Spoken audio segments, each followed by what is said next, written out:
ಜರ್ಮನಿಯ ಮೆಟ್ರೋ ರೈಲಿನಲ್ಲಿ ಅಪರೂಪದ ಘಟನೆ ನಡೆದಿದೆ. ಭಾರತ ಮೂಲದ ಒಬ್ಬ ಯುವಕ ಲಕ್ಷಾಂತರ ಅಭಿಮಾನಿಗಳನ್ನು ಹೊಂದಿರುವ ಗೇಮ್ ಆಫ್ ಥ್ರೋನ್ಸ್ ಸೀರೀಸ್ನ ಪ್ರಸಿದ್ಧ ನಟಿ ಮೇಸಿ ವಿಲಿಯಮ್ಸ್ ಅವರ ಪಕ್ಕದಲ್ಲೇ ಕುಳಿತಿದ್ದ ಘಟನೆ ಇದೀಗ ಅಂತಾರಾಷ್ಟ್ರೀಯ ಮಾಧ್ಯಮದ ಗಮನವನ್ನ ಸೆಳೆದಿದೆ. ತಿಳಿದೋ ತಿಳಿದೆಯೋ ಆತ ಮಾಡಿದ ಕೆಲಸಕ್ಕೆ ಆತನ ಅದೃಷ್ಟವೇ ಬದಲಾಗಿದೆ.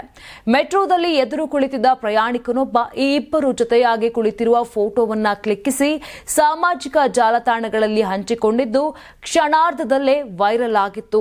ನಟಿಯ ಜಾಗತಿಕ ಖ್ಯಾತಿ ತಿಳಿದಿರುವ ನೆಟ್ಟಿಗರು ನಟಿ ಪಕ್ಕದಲ್ಲೇ ಕುಳಿತಿದ್ದರೂ ಯಾವುದೇ ಭಾವನೆ ತೋರದ ಯುವಕನ ವರ್ತನೆಯನ್ನ ನೋಡಿ ಬೆಚ್ಚಿ ಬಿದ್ದಿದ್ದಾರೆ.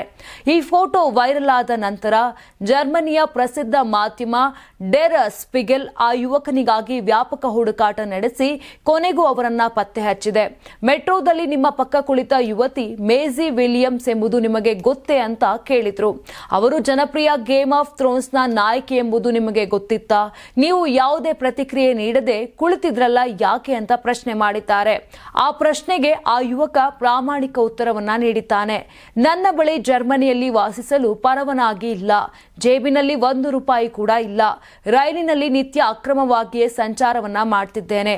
ಇಂಥ ಸಂದರ್ಭದಲ್ಲಿ ಪಕ್ಕದಲ್ಲಿ ಯಾರು ಕುಳಿತಿದ್ದಾರೆ ಎಂಬುದನ್ನು ಗಮನಿಸಲು ಸಾಧ್ಯವೇ ಎಂದಿದ್ದಾರೆ. ಈ ಪ್ರಾಮಾಣಿಕ ಉತ್ತರಕ್ಕೆ ಮಾರು ಹೋದ ಸಂಸ್ಥೆಯು ತಕ್ಷಣ ಅವರಿಗೆ ಪೋಸ್ಟ್ ಮ್ಯಾನ್ ಕೆಲಸ ನೀಡಿದ್ದಾರೆ. ಮಾಸಿಕ 83,000 ವೇತನ. ಈ ಕೆಲಸದಿಂದ ಯುವಕನಿಗೆ ಜರ್ಮನಿಯಲ್ಲಿ ನೆಲೆಸಲು ಸುಲಭವಾಗಿ ಪರವಾನಗಿಯೂ ದೊರೆಯಿತು. ಒಟ್ಟಾರೆ ಸಿನಿಮಾ ನಟಿಯ ಕಾರಣದಿಂದ ಅವನ ಜೀವನ ಬದಲಾಯಿತು.